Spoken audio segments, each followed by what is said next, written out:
शख्स शराब पीकर शराब के नशे में रात को अपने घर पे अपनी ही मस्ती में मस्त था, पर उसकी ये मस्ती अगले ही पल में मौत की नींद में बदल गई। जब एक अजनबी शख्स उसके घर में आया, उसने उसी की शराब की बोतल उठाई और उसके सर पर दे मारी और उसका गला दबा दिया और वहीं उसकी हत्या हो गई। नमस्कार, मैं हूँ डिम्पल सोनी और जुर्म के आज के इस एपिसोड में आप सभी का स्वागत करती हूँ। दारू, जुआ और लॉटरी, ये तीनों चीजें ऐसी हैं कि अगर इनकी लत किसी को लग जाए तो जिंदगी दोजख हो जाती है और इस दोजख की आग जिंदगी को बर्बाद कर देती है। हमारे देश की विडंबना ये है कि हम 1947 में आज़ाद हुए। आज़ादी के लगभग 70 साल बाद हम समय और दुनिया से कंधा मिलाकर चल रहे हैं। हम हर फील्ड में मुकाम हासिल कर चुके हैं। आज हम हर क्षेत्र में आगे हैं। विज्ञान के क्षेत्र में भी भारत का बहुत नाम है। हम हर फील्ड में दुनिया के साथ कंधे से कंधा मिलाकर चल रहे हैं। भारत आज उन सारी ऊंचाइयों को छू चुका है जो एक देश को ऊंची श्रेणी में लाकर खड़ा करती है। लेकिन ये भी हमारा दुर्भाग्य है कि हमारा देश, हमारा समाज आज शराब, जुए और ड्रग्स की लत में भी कई देशों से पीछे नहीं है। इस लत से न जाने आज भी भारत में कितने घर तबाह हो जाते हैं। कौन था वो शख्स जिसने उस शराबी को मौत के घाट उतार दिया? क्या वो कोई चोर था या फिर दुश्मन? आखिर क्या वजह थी जो किसी के कत्ल की वजह बन गई?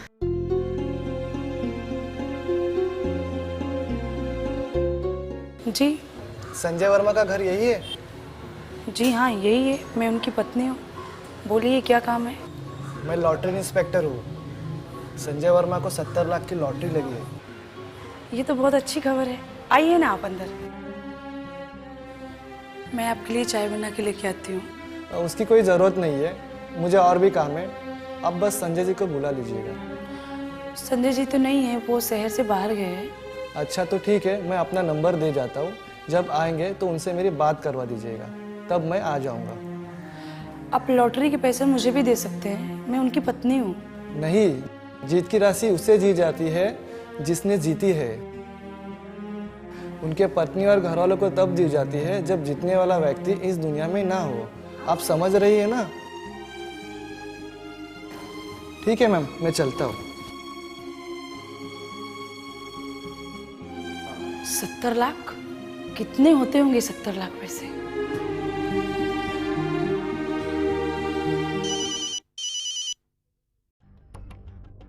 Hello, Delhi police.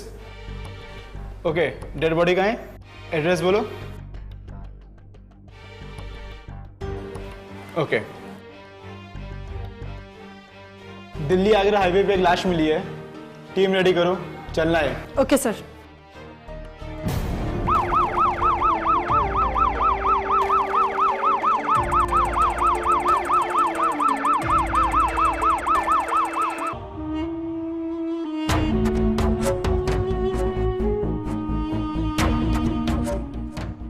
सर पे किसी चीज से मारा गया है, बाद में गला भी दबाया गया है। यानी हत्यारा चांस नहीं लेना चाहता था।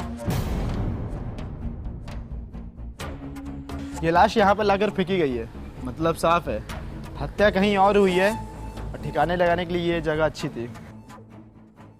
सर, इस सामने की दिशा में 400 मीटर बस एक हाईवे है और कोई आबादी नहीं। यानी ये लाश दिल्ली आगरा हाईवे की तरफ से आई होगी। लाने वाला उधर ही की तरफ से आया होगा। 100% सर। एक काम करो, सर्च करो, देखो कुछ मोबाइल या आईडी कार्ड वगैरह मिलता है क्या। एम्बुलेंस को फ़ोन करो, बॉडी को पोस्टमार्टम के लिए भेजो और आसपास अच्छे से सर्च करो। जी सर।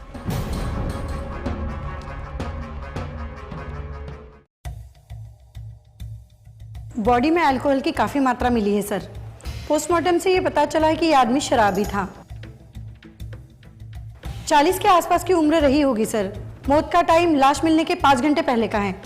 हमको लाश मिली है सुबह 8 बजे, यानी किसी ने तड़के सुबह लाश को फेंका है।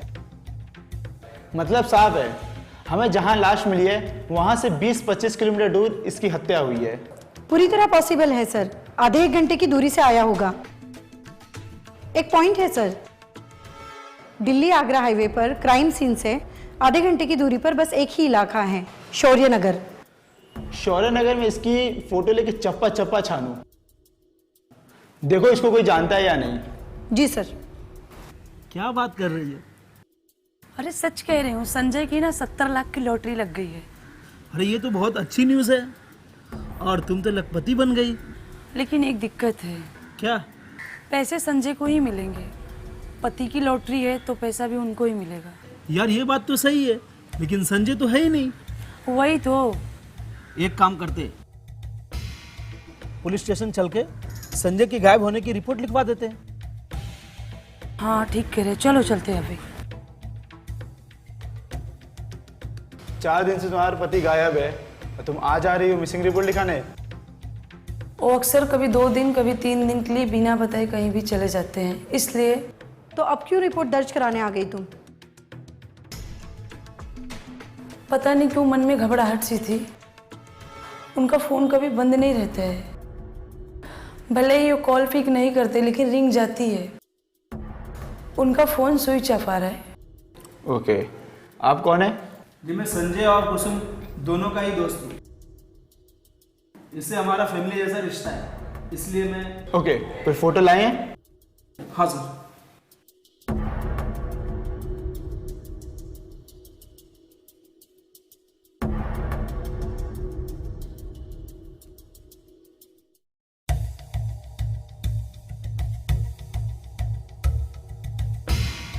आप कह रही थी कि आपका पति 4 दिन से लापता है, जबकि इनकी लाश हमको कल दिल्ली आगरा हाईवे के पास मिली।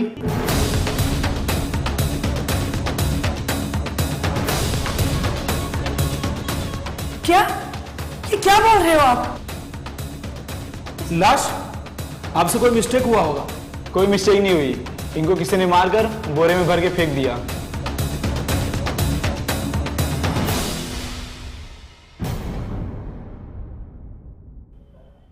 ये देखिएगा।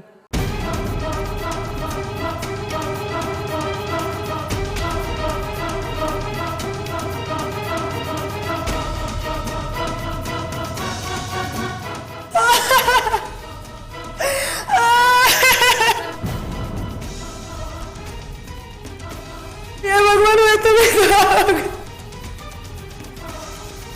किससे मार दिया मेरे बेटे को?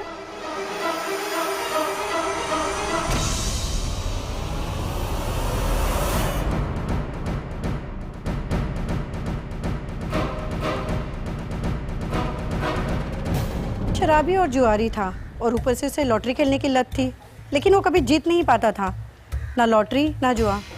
लेकिन कमाल है ना सर, जिस दिन उसकी लॉटरी लगी उसी दिन उसका कत्ल हो गया। शायद उसे पता ही ना रहा हो कि वो इस बार लॉटरी जीत गया था। या ये भी हो सकता है कि उसे पता चल गया हो, उसके कत्ल की वजह लॉटरी भी हो सकती है। लगता तो यही है अब, यानी संजय को पता था कि इस बार उसकी लॉटरी लग चुकी थी। पूरी संभावना है सर। मतलब ये पूरा खेल लालच का है या फिर ईर्ष्या का? आपके पति संजय की लॉटरी लगी थी और जिस दिन लॉटरी लगी उसी दिन उनका कत्ल हुआ। लॉटरी के बारे में किस किस को पता था? मुझे तो कल सुबह ही पता चला जब लॉटरी इंस्पेक्टर घर आया तब। मुझे तो ये भी नहीं पता था कि संजय को लॉटरी लगने की बात पता थी या नहीं। वो शराब भी पीते थे, जुआ भी खेलते थे, अच्छे बुरे जैसे भी थे, मेरे पति थे। पता नहीं किसने उन्हें क्यों मार दिया।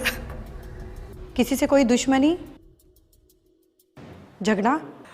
नहीं बता सकते क्योंकि घर पे तो ऐसी कोई बात नहीं थी। आपको किसी पे शक? याद कीजिए, महीनों पहले, सालों पहले। नहीं, कभी कोई ऐसी बात हुई ही नहीं कि मैं किसी पे शक करूं। एक और सवाल है, आपका या आपके पति का कभी किसी से अफेयर? कुछ भी सवाल मत करिए, ना मैं ऐसी थी ना ही मेरा पति संजय ऐसा था। तो फिर कैसा था आपका पति? कैसा था मतलब?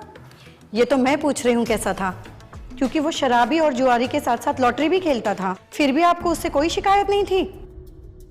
उसकी किसी के साथ दुश्मनी नहीं थी और अफेयर भी नहीं था? इतने अच्छे और होनहार पति का कोई कत्ल क्यों करेगा? आप पता कीजिए और मेरे सामने लाई उस हथियारे को, ताकि मैं भी उससे पूछूं कि मेरा सुहाग उजाड़ के उसे क्या मिला।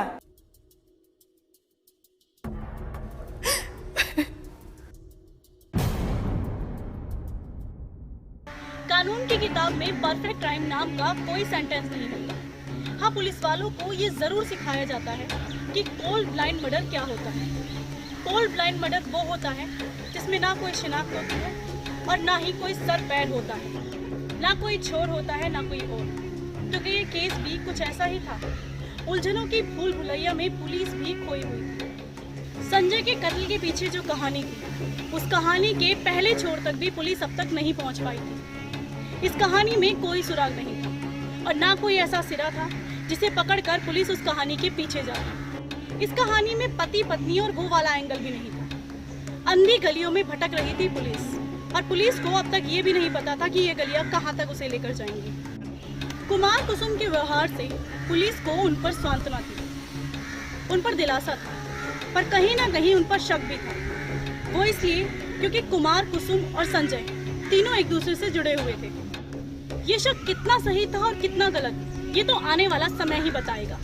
लेकिन अब पुलिस जहाँ से शुरू करती थी, गोल गोल घूमकर वहीं आकर रुक रही थी। हर संभव प्रयास में थी पुलिस, और इसी संभव प्रयास में उन्होंने उस ठेके वाले को उठाया जहाँ संजय शराब पीने जाता था। पैसे बाकी थे, उस पे ही नहीं, बहुतों पे बाकी है। अब शराब की दुकान है, पियकर रोज आते ही है, उधारी चलती रहती है। अब इसका ये मतलब तो नहीं कि मैं उसे मार दूंगा। मैंने कब कहा कि तूने उसे मारा है? मुझे लगा आप मुझे बुलाकर पूछ रहे हैं, तो ऐसा ही कुछ सोच रहे हैं।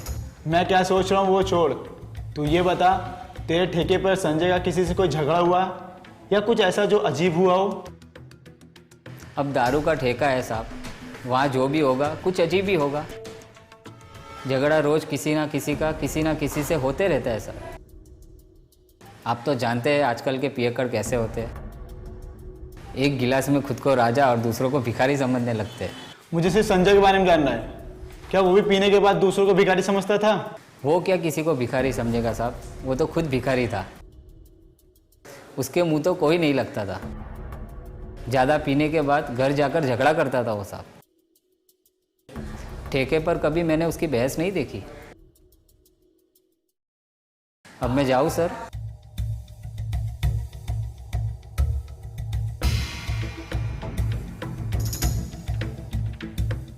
संजय और मैं बचपन से बहुत अच्छे दोस्त थे।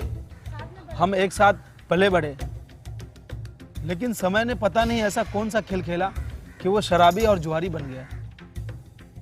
कुसुम और मैं समझा समझा के थक गए, लेकिन ना वो शराब छोड़ता और ना जुआ। उसके बाद उसे 2 साल से लॉटरी की भी लत लग गई थी। लॉटरी भी तो लग गई थी, लेकिन क्या फायदा, अब तो इस दुनिया में संजय ही नहीं रहा। तुम्हें क्या लगता है कौन मार सकता है संजय को, और क्यों? यही सवाल तो मुझे भी सोने नहीं देता सर। और किसी का उसने क्या बिगाड़ा था जो इस तरह मार के झाड़ियों में फेंक दिया उसे? लेकिन आखिर क्यों? देखो, इंस्पेक्टर रूबी खान ने कुसुम से पूछा, वो शायद जवाब देने में झिझक रही थी। क्या संजय या कुसुम का किसी से कोई अफेयर या फिर? सर क्या बोल रहे हो आप? बरसों से जानता हूं उन दोनों को। ये सब इन दोनों के चरित्र में ही नहीं है, बिल्कुल नहीं है सर। तो फिर इतने साफ सुथरे लोगों के बीच में ये कत्ल जैसी कहानी क्यों आई? कुछ अजीब सा नहीं है? है सर, बहुत अजीब है ये, लेकिन ये सब पता आप लोगों को लगाना है। चलता हूं सर।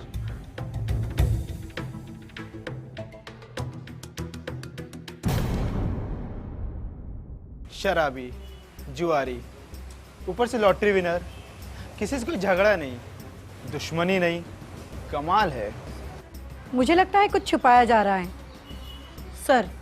कुमार और कुसुम, इन दोनों में से कोई तो कुछ तो छुपा रहा है। क्या छुपा सकते हैं वो? दोनों ही संजय को शराबी और जुआरी होने के बावजूद अच्छा साबित करने पे तुले हुए हैं, जबकि शराबियों की पत्नियां अक्सर उनसे परेशान रहती हैं। सही कैच किया मैडम आपने। और जब कोई इंसान परेशान होता है तो अपनी परेशानी का हल ढूंढने लगता है। और हल ढूंढने के लिए किसी भी हद तक जा सकता है। डिपेंड ऑन परेशानी कितनी बड़ी है। सर, जब कोई दिन भर शराब पिएगा, जुआ खेलेगा, लॉटरी खेलेगा, तो काम कब करता होगा? पैसे कहाँ से आते होंगे और घर खर्चा कैसे चलता होगा? और घर नहीं चलना मतलब घर में झगड़ा, बहस, कलेश। सर, जैसे आपने संजय के कुंडली निकालने को कहा, मैंने पूरा इतिहास खोद निकाला। और ये कुसुम झूठ बोल रही है। संजय और इसकी अक्सर खिटपिट होती थी। संजय उसे अक्सर खर्चा पानी दिया करता था, कभी हाथों से तो कभी पैरों से। कुसुम के पड़ोसी बताते हैं हफ्ते में एक बार कुसुम के चेहरे का भूगोल चेंज रहता था।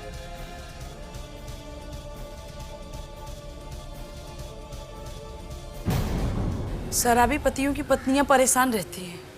ये तो हर उस घर की कहानी है जिस घर में शराबी पति रहता हो। लेकिन कत्ल तो आपके पति का हुआ है ना?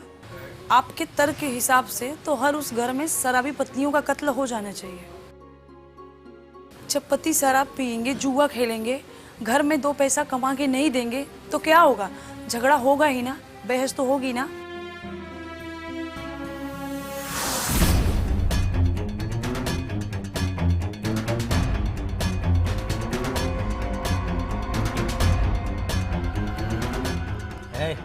क्या बोली तू? हाँ, हरामखोर हूं मैं, मुफ्त की रोटियां तोड़ता हूं, तेरे बाप की पीता हूं मैं, अपनी पीता हूं मैं कुछ भी करूं, जुआ खेलूं, लॉटरी खेलूं, मेरी मर्जी। समझ में आया कि नहीं? घर कैसे चलेगा? राशन वाले का, दूध वाले का, इनका उधार कैसे खत्म करेंगे? और लाइट बिल भी भरना है, वो कहाँ से भरेंगे? देख, मेरा मूड खराब मत कर। कुसुम मैं बता रहा हूँ, नहीं तो क्या मारोगे? तुमको आता ही और क्या है, मारना ही आता है। जब देखो पी के अपनी बीवी के सामने शेर बनते हो। मेरी तो किस्मत ही फूट गई तुमसे शादी करके। अरे किस्मत तो मेरी फूटी है रे, तेरी जगह और कोई होती ना, अब तक तो लॉटरी लग गई होती, लॉटरी। अला पनौती लगा दिया पूरे जीवन में जब से यार। तुझे पता है? पता है तुझे लॉटरी क्या होता है? पता है तुझे? नहीं पता? तू क्या जाने? तो नहीं समझेगी, अभी नहीं समझेगी तू नहीं समझेगी लॉटरी।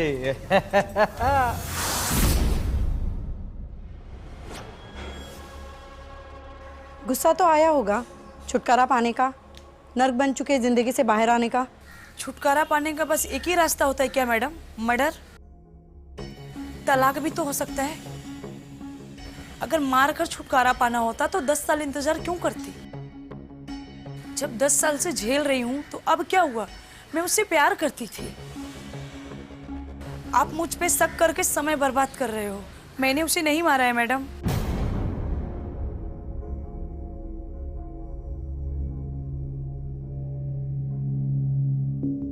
कॉमन बात है, लॉटरी ना लगने पर लोग फाड़ देते हैं उसे। सर, लेकिन ये लॉटरी फाड़ी नहीं गई, मतलब मौत से पहले ही लॉटरी लग जाने की बात किसी को पता थी। नहीं, हम गलत जा रहे हैं। क्योंकि कुसुम लॉटरी के लिए अगर संजय को मारेगी तो उसे पैसा कैसे मिलेगा? ये बात कुसुम को पता ही ना हो, उसे ये पता ही ना हो कि जिसके नाम पे लॉटरी होती है पैसे सिर्फ उसी को मिलते हैं। हाँ, ये पॉसिबल है, क्योंकि लॉटरी कोई इंश्योरेंस नहीं है जिसका कोई नॉमिनी बन जाए। लालच के लिए मार दिया होगा, पर फिर भी कुछ खटक रहा है, पूरी तरह से साफ नहीं है। अच्छे से इंट्रोगेट करते हैं सर, खुद उगल देगी। एक काम करो, संजय, कुसुम और कुमार तीनों के मोबाइल की पूरी कुंडली निकालो लोकेशन के साथ। ये तीनों कनेक्शन मर्डर वाली रात कैसा था? हाँ सर, टेक्नोलॉजी कब काम आएगी?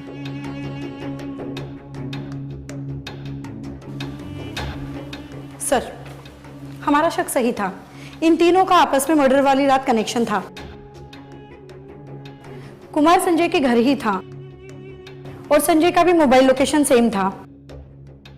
कुसुम भी घर पर ही थी। Great job. और भी 2 बातें ऐसी है सर कि आप सुन के शॉक हो जाओगे। कुमार और कुसुम की चर्च से क्लियर है कि कुसुम और कुमार का चक्कर था। तीसरा पॉइंट? सर, कुमार की किराने की दुकान है। जिस बोरे में संजय की लाश मिली है वो बोरा कुमार की दुकान का है। पड़ोसियों ने उस बोरे की पहचान कर ली है। यानी दोस्त दोस्त ना रहा और प्यार प्यार ना रहा। उठाते हैं साले को।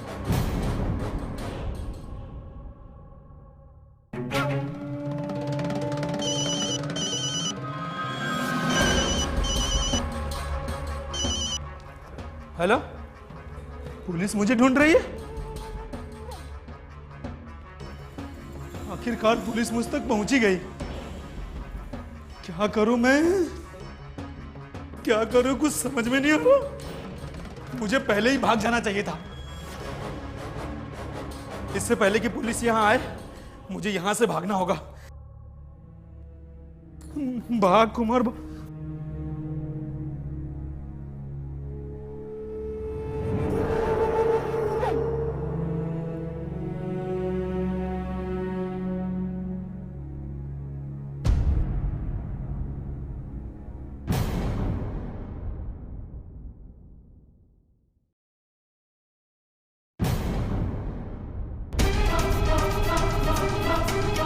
कहाँ पिकनिक?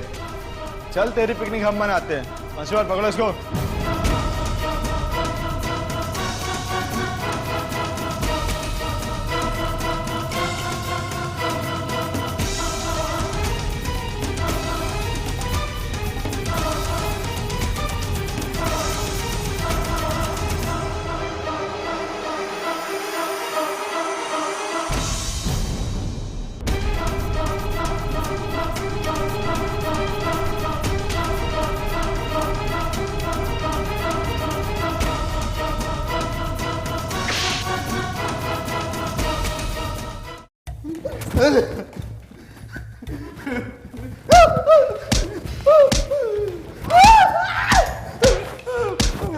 मत मारो साहब, मत मारो साहब, बताता हूँ साहब, सब बताता हूँ साहब।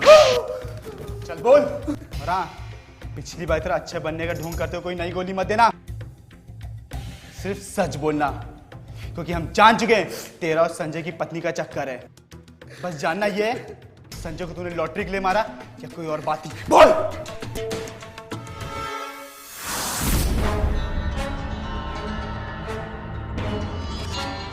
कुसुम, क्या हुआ? अकेले बैठी हो?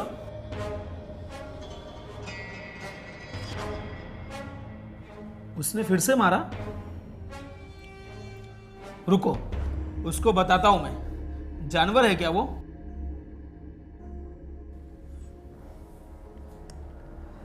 तुम उससे चैटिंग करते हो, प्यार भरी बातें करते हो, फिर सामने से क्यों नहीं कहते? सामने से डर लगता है।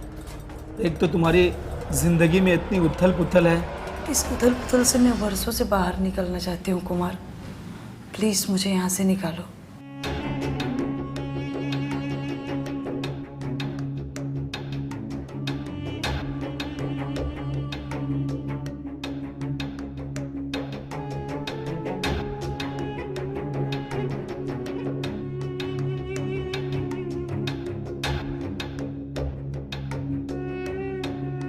मेरे पीठ पीछे ये सब करते हो तुम लोग?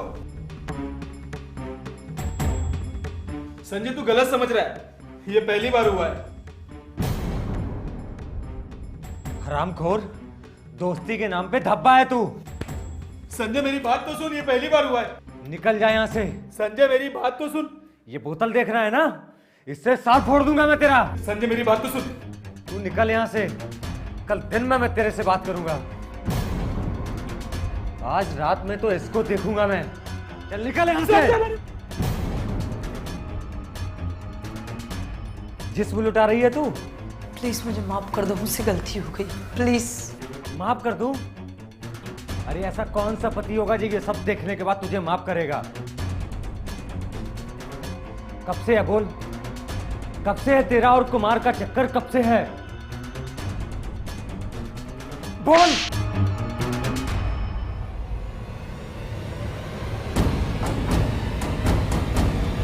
बस अब बहुत हो गया। आगे से हाथ उठाया ना तो हाथ तोड़ के ना तुम्हारे हाथ में दे दूंगी।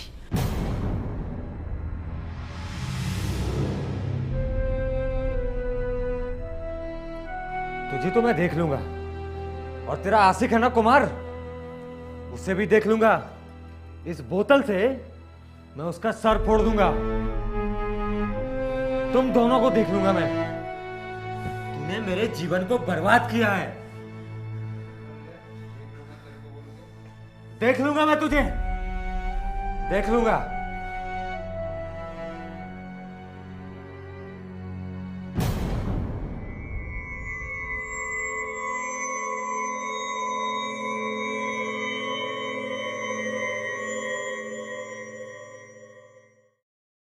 वाह रे कुमार वाह, मैंने तुझे अपना दोस्त नहीं अपने छोटे भाई जैसा माना, भरोसा किया, तुझ पे विश्वास किया, और तूने मुझे इस भरोसे का ये सिला दिया। इतना बड़ा धोखा दिया साले। जिस थाली में खाया उसी में छेद कर दिया।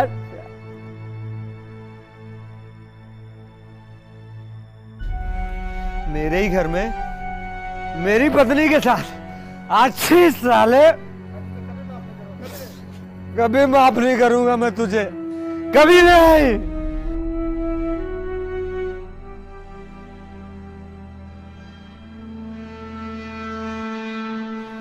और ये कुसुम,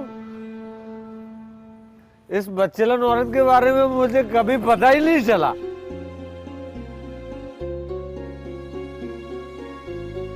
दोनों के दोनों मेरे पीठ के पीछे रंगरेलियां मनाते रहे।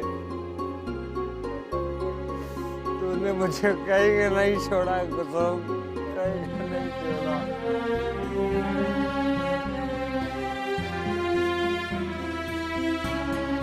अरे मैं तो क्या, तुझे तेरे इस गुनाह के लिए भगवान भी कभी माफ नहीं करेगा, कभी नहीं, कभी नहीं, कभी नहीं।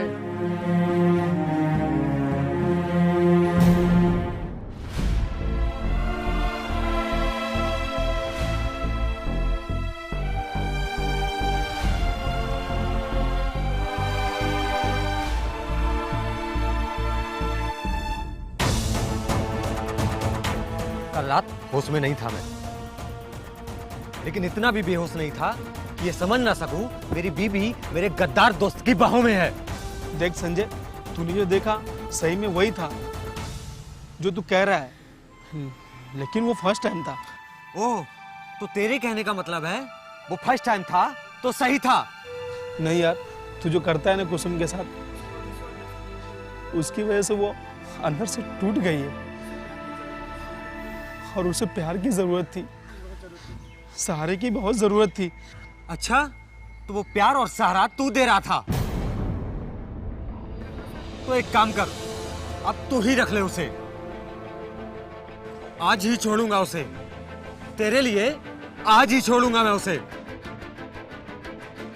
और सुन, ऐसा छोड़ूंगा ना उसे कि जिस शरीर पर तू मरने लगा है, उस शरीर, उस चेहरे पर घाव देकर छोड़ूंगा मैं उसे। देख संजय, तू ऐसा कुछ नहीं करेगा। मैं ऐसा ही करूंगा, अपनी पत्नी के साथ उसे छोड़ने तक जो चाहे करूंगा।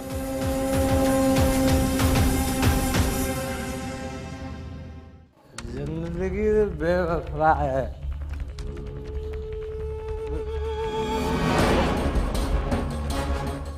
एक दिन ठुकराएगी।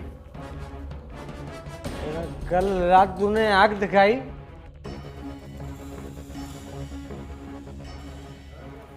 तुझे क्या लगा? चला मैं डर गया? है? जवाब तो तुझे देना पड़ेगा कि तेरा और कुमार का ये क्या बोलते हैं उसको, रासलीला कब से चल रहा है? 20 साल से चल रहा है। 20 साल से नहीं, 100 साल से। क्या कर लोगे? जुबान लड़ाती है।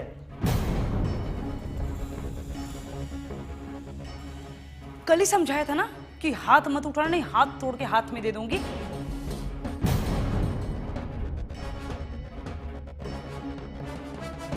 अरे जा जा, अपने आशिक के पास जा। मेरी लॉटरी लग रही है, लॉटरी। देख लेना ढेर सारा पैसा। छोड़ दूंगा मैं तुझे, छोड़ दूंगा साले को।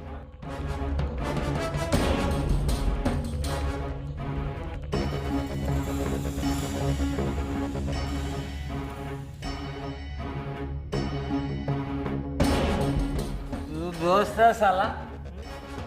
अरे दोस्त के नाम पे कलंक है तू।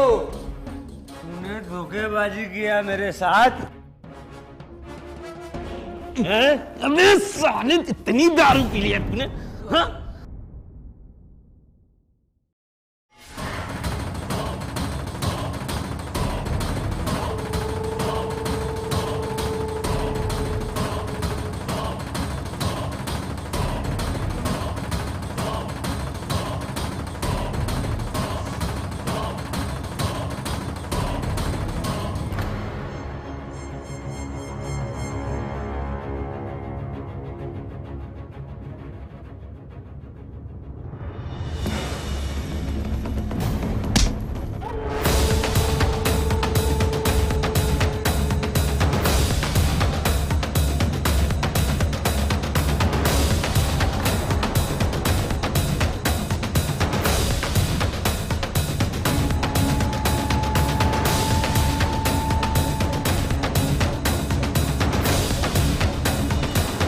से सामान मैं दुकान से बोरी लेके आता हूँ। प्लीज जल्दी आना। हाँ मैं आ रहा हूँ।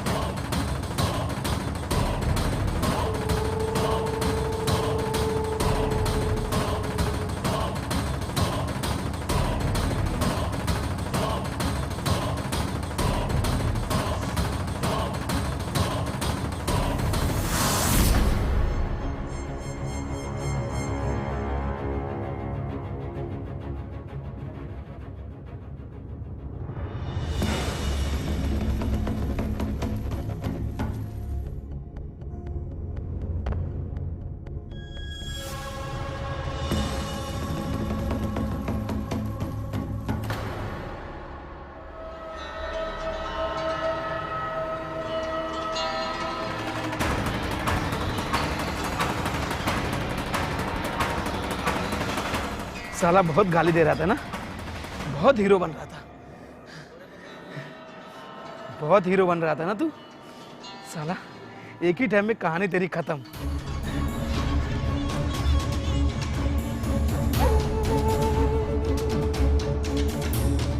तुझे ऐसी जगह फेंकूंगा कि नहीं इस हाईवे पे कोई आता है और नहीं जाता है, कभी किसी को पता भी नहीं चलेगा और पुलिस वाले को भी पता नहीं चलेगा।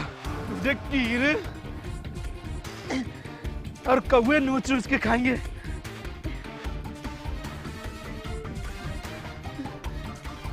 ले जी ले अपनी जिंदगी। बहुत हीरो बन रहा था ना तू, हाँ? साला दारू के नशे में कुमसुम को परेशान करता था, लड़की पे हाथ उठाता है ना तू, हाँ? कीड़े पड़ेंगे तुझ पे। और तुझे तो आज तक पुलिस वाले को पता भी नहीं लगा है और न कभी जिंदगी में लगेगा। जो हुआ उसका जिम्मेदार खुद संजय था। संजय खुद भी मरा और हम लोग की भी जिंदगी नर्क में कर दी।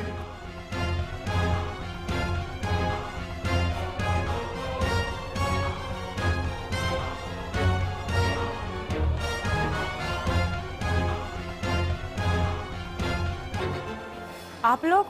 हाँ, कातिल पकड़ा गया। सोचा आपको खुशखबरी सुना दी जाए। किसने मारा मेरे पति को? कुमार और उसके पार्टनर ने। और आपसे बेहतर कौन जानता होगा कुमार का पार्टनर कौन है? देखिए, मैंने नहीं मारा संजय को, वो कुमार ने गला दबाया था, बोतल भी उसी ने सर पे मारा था, लाश भी उसी ने ठिकाने लगाया था। अरे वाह मैडम, क्या पल्ला झाड़ती हो। संजय घर पे अकेले शराब पी रहा था, कुमार को घर वापस लेकर कौन गया? तुम। जब वो गला दबा रहा था, सर पर बोतल मारकर तुम्हारे पति की हत्या किसने की? तब ये सब खड़े होकर कौन देख रहा था? तुम। क्योंकि तुम चाहती थी कि वो मार दिया जाए, और मरने के बाद आजादी का नारा किसने लगाया? तुमने। संजय की लाश को ठिकाने लगाने की बात किसने की? तुमने। हर जगह हर बात पर तुम और तुम। चलिए मैडम, अब आपकी जुर्म की कहानी जेल में खत्म होगी।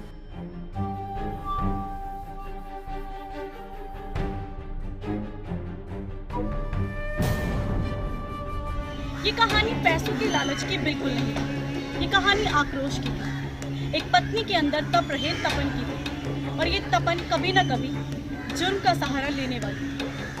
संजय गलत था, बिल्कुल गलत था।